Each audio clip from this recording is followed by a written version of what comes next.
Le pèlerinage de Chartres, c'est un pèlerinage qui existe depuis maintenant 40 ans sous l'association Notre-Dame de Chrétienté.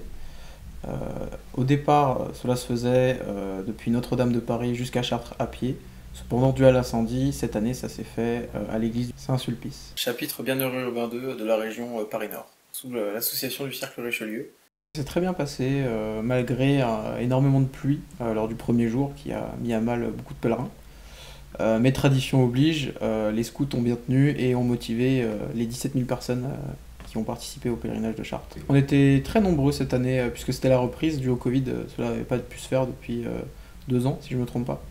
Donc pour la 40e année, qui était un anniversaire spécifique, beaucoup de monde se sont rassemblés pour le pèlerinage de Chartres. C'est un pèlerinage catholique traditionnel, donc toutes les messes étaient traditionnelles aussi. Bon, premier pèlerinage, assez compliqué du coup quand on n'a pas l'habitude, mais au final avec de bons camarades et quelques chants, tout se fait. Donc la tradition est extrêmement importante puisque il y a des messes tous les jours, il faut faire des chapelets obligatoires, il faut se confesser aussi, les prêtres viennent pour que l'on puisse se confesser ou au moins discuter et faire des topos. Donc la tradition et notamment le catholicisme est extrêmement présent auprès des pèlerins du pèlerinage de Chartres. Ce qui m'a marqué, c'est que beaucoup, en fait, malgré la douleur, se sont mis à chanter juste pour se donner du courage. Beaucoup de chants catholiques, évidemment, et notamment les scouts qui, eux, n'ont pas failli durant tout ce pèlerinage et ont tous fait les 110 km qui étaient demandés. Une anecdote? La pluie et la boue. Énormément de boue au premier bivouac, ce qui a mis à mal beaucoup de monde. Qu'est-ce que t'as pensé à l'arrivée à Chartres? C'est en même temps une délivrance et en même temps un peu triste puisque on a vécu quand même des émotions fortes pendant ces 3 jours de pèlerinage. Et se dire que c'est enfin terminé, c'est une bonne chose, mais que malheureusement c'est terminé et qu'il faut revenir à la vie normale.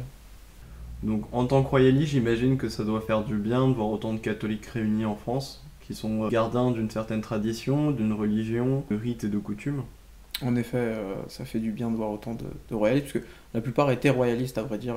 Suffisait qu'il y en ait un qui crie Vive le roi, et tout le monde suivait. Parfois même des milliers de personnes pouvaient suivre sur le camp ou pendant le pèlerinage. Donc, en effet, ça fait plaisir de voir qu'il y a encore des gens.